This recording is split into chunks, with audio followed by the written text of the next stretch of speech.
guys, I hope you guys are doing okay. Unfortunately, because of the coronavirus, we have to conduct our lessons like this.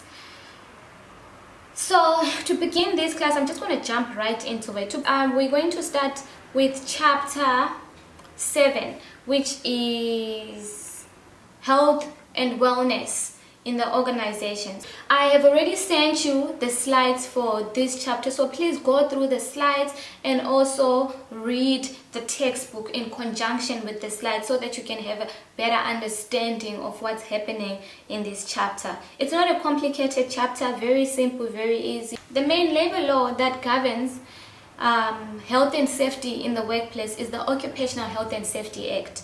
Right, please go and read that act.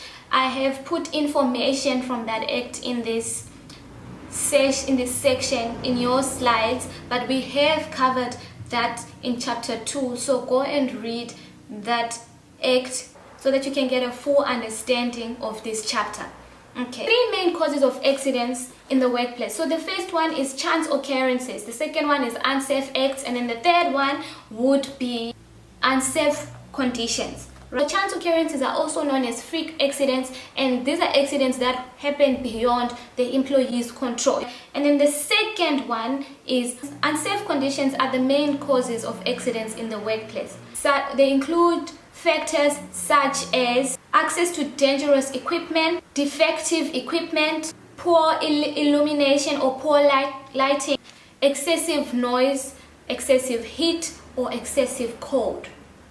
And the third cause of accidents would be unsafe acts, where individuals themselves, the employee, cause the accidents because of carelessness or reckless behaviors, or because they just make mistakes. How do you promote health and safety at work? If you recruit people for the sake of recruiting, or because you're desperate and there's no one else to fill your job, then you are likely to recruit someone who is not well vested or who doesn't have enough knowledge about the job. And if you hire someone who does not have enough knowledge about the job, the chances of making mistakes are quite higher than someone who is knowledgeable about the job. So be careful who comes into your organization, because it may actually cost you and it may actually cost them if they don't know how to do. The next one is training.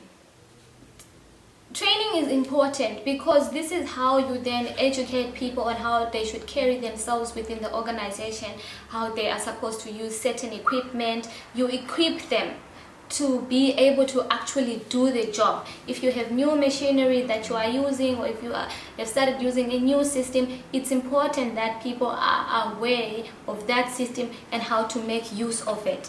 And that process of training them helps in the reduction of mistakes. Workplace dangers and hazards are pointed out. Previous accidents are presented so that people know that certain behaviors are likely to lead to accidents.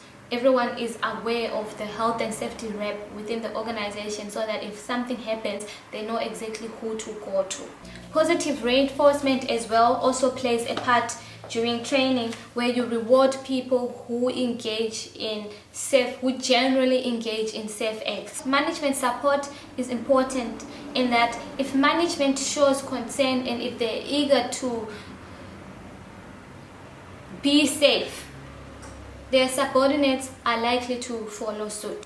And then you get accident reports. Accidents should be reported as soon as they occur. They should be investigated by an appointed officer. The investigation can include the time and occurrence of the accident, work that the employee who was involved in an accident does, nature of the accident and cause of the accident, and result of the accident. So was someone injured? Did someone die? You need to collect all of that information. The organization's role in assisting employees deal with stress.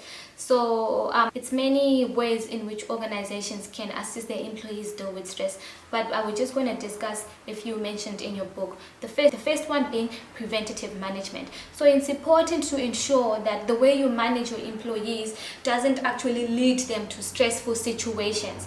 As a manager, you should ensure that the way you delegate the responsibilities to employees, the way you relate to employees, the way you communicate to employees is preventative. It doesn't make them stressed, or it doesn't add on to the stress that they may be experiencing outside of work, right? The second one is maintaining a productive culture, where you're continuously talking to your employees, finding out what's happening with them, what do they need. Employees actually have something to do. They are productive at work, and beyond being productive, they're rewarded for their productivity. And then the third one is management by objectives, where you set out objectives at the beginning of each month, year, or quarter, and then you then follow up on those objectives, and at the end of that particular month, quarter, or year, you then look at the objectives that have been set and determine which ones were accomplished, which ones were not accomplished, and why were they not accomplished. And then you sit with the employee as a manager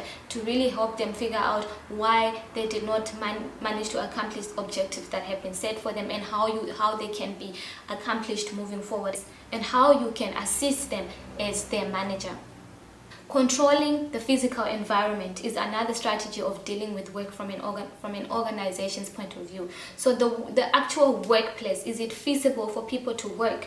Things like lighting, the temperature, noise. Does the physical environment allow for people to work stress-free, right? Because sometimes you may find that the work environment, the office may be too cold, or it may be too hot, to a point where it physically stresses the employee, and that they cannot continue or carry on with their duties, or they even get sick. So the physical environment should be feasible enough for them to work, and it shouldn't be a cause of stress. The employee fitness facilities. This is a good initiative. It's a good initiative, but it can be costly, because not all organizations can afford fitness facilities. They cannot afford it, it's fine. If you cannot, you just do what you can with what you have. And you get individual strategies. So what the individual can do for themselves in order to reduce their stress. The first thing is to take time to meditate and reflect on your thoughts, or what may be currently happening in your life.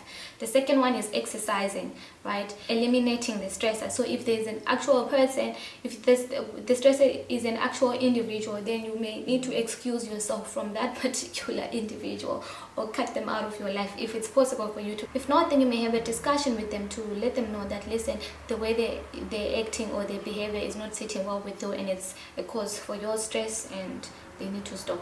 Fourth one, which I think is very effective, counseling or therapy, or even going to see a psychologist. Because it's effective, because in this situation you're speaking to a professional who is trained to deal with your situation. Taking leave when needed, so actually taking time to rest, because sometimes you may be burnt out, you may be tired, overloaded with work. So just taking time, taking a step back, and giving yourself time to rest.